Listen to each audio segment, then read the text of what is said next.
I read it through, I'll write it down, I'll pray it in, I'll work it out, and then pass it on. In Jesus' name. Amen. And God has directed me to talk to you today on something very interesting. Those of you who are joining us online, I welcome you to service today. Advancing in your divinely defined pathway. Advancing in your divinely defined pathway.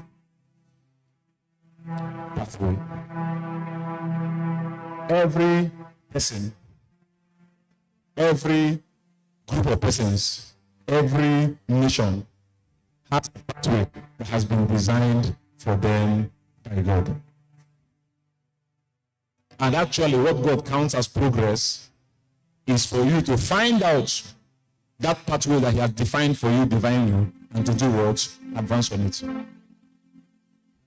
Because if you are supposed to go to Lagos, for instance, or Port Harcourt in Nigeria, and you are supposed to commence from Eliozo in Port Harcourt where I am, and you start driving towards LMA Junction, will you land at Lagos? Will you? And it also no road. Can you start driving towards LMA Junction and arrive at Lagos? No. You can drive 180 kilometers per hour. The speed will take you to your destination. So arrival is not a function of speed. Arrival is a function of direction. Are you with me? And in the mind of God, what He calls advancement is actually you finding out what He wants you to do, where He wants you to go, and doing it. So no matter how much you do outside His plan, it can only be your plan. So that's why I asked you to talk to you on advancing in your divinely defined pathway. Can we say that together? Advancing in my divinely defined pathway. Let me start with a scripture that He gave to me in 1 Samuel chapter 12, verse 6. For repetition is the law of lasting impression.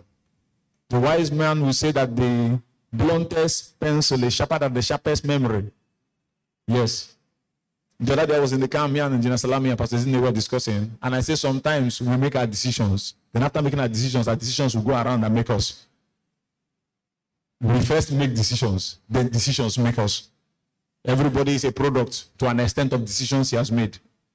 Decision to go to school, decision to start business, decision to marry, decision to do one thing or the other, decision to give birth to a child.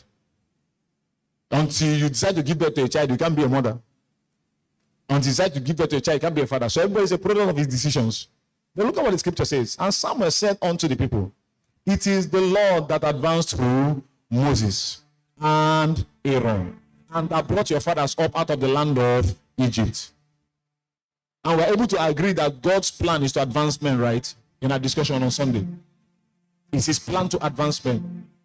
And we'll discuss directions in which He advances us, starting with the spiritual direction. But today there's another angle He wants me to deal with. Ephesians chapter 2, verse 10, the Amplified Bible. The Amplified Bible. I'd like us to just pick out all the words in that scripture and look at them. For we are God's own handiwork. Can you say that about yourself? I am the handiwork of